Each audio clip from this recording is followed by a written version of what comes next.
BMW has M, Audi has S. Both stand for high-performance versions of their regular road cars. This is the all-new 2008 Audi S5.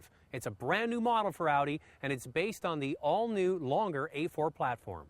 Not content to let the stunning styling do all the talking, Audi decided to bring out the higher-performance S5 before the regular A5.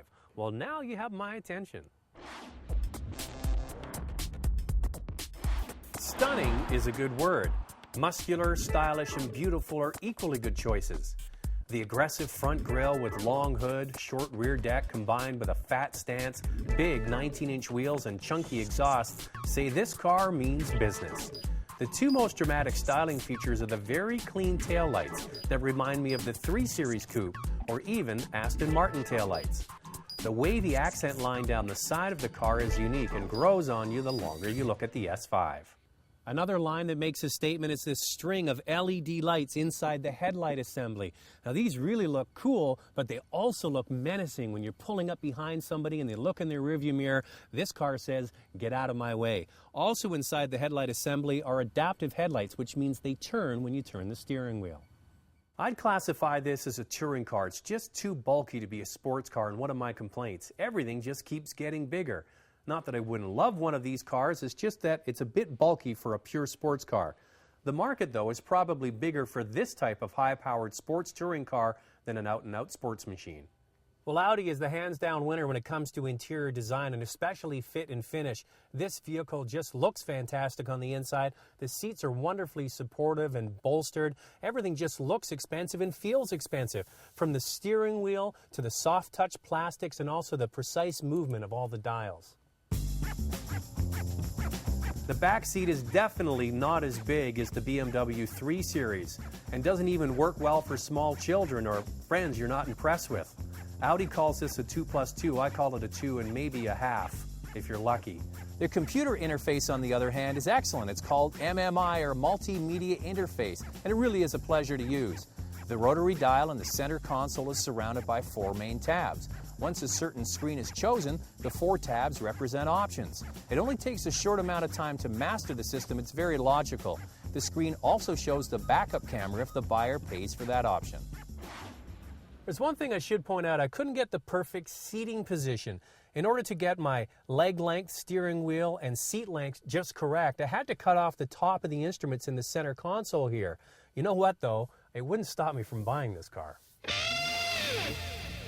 As I mentioned, this is a big coupe, so Audi uses a 4.2-liter V8 to do all the work. It's a revised version of the V8 found in the S4. The S4 has 340 horsepower. This S5 has 354 horsepower and 325 pound-feet of torque.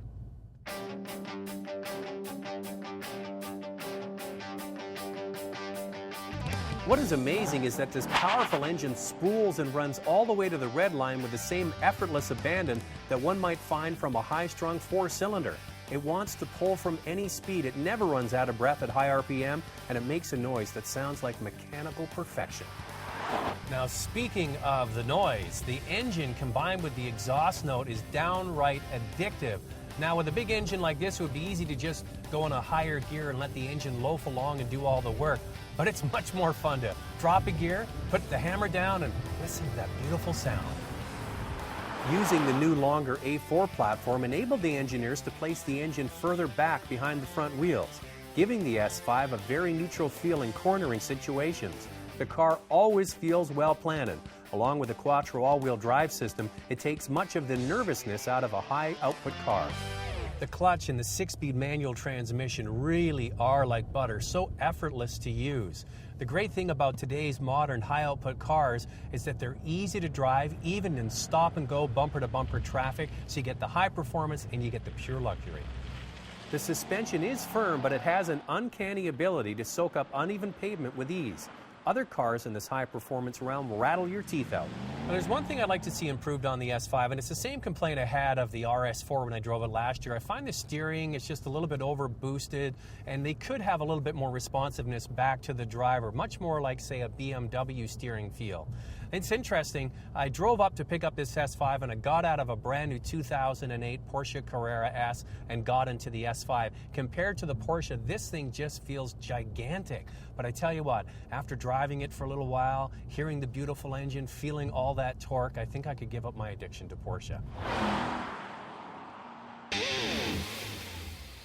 I had a chance to drive the Audi RS4 last year on Driving Television. You can go to our website to watch that review. I also had it out on the track. It's an awesome car with 420 horsepower. But you know what? This S5 doesn't feel that much slower. It might be, but it doesn't feel it. And it sure doesn't feel like it's $40,000 slower.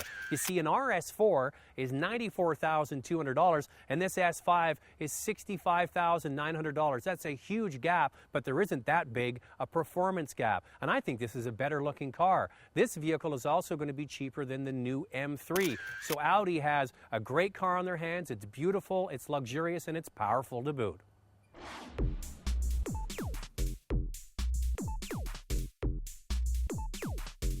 For complete specs, go to our website at drivingtelevision.com.